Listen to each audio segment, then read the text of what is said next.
عزیزان سلام عرض میکنم، روزتون بخیر. یه خواهشی از همگیتون داشتم. یه مدت این مجاهدین و اصلاح طلبا اومدن و در گرگ هایی هستن که در لباس میش خودشونو پادشاهی خواه جا میزنن و از الفاظ بدی نسبت به شاهزاده که تنها هویت زنده ما هستش در حال به ایشون از الفاظ بدی استفاده میکنن در کلامشون.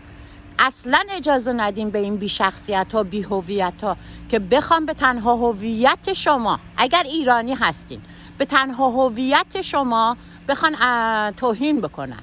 در مقابل اینجور افراد بیستین و تا میتونین زیر پستاشون بتوپین بهشون که دیگه همچین غلطایی رو نکنن.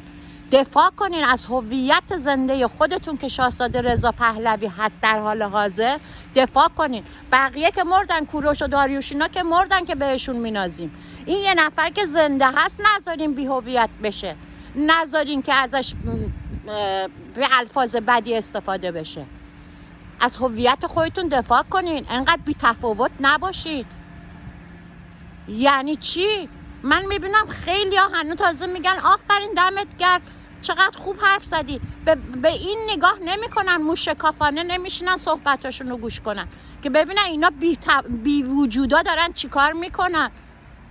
تنها هویت زنده ما در فعل شاهزاده رضا پهلویه. اونم میخوان از همون بگیرن، اونم میخوان پیش چشم همگان کوچیکش بشمارن، در صورتی که ایشون پادشاهه، کوچیک نیست.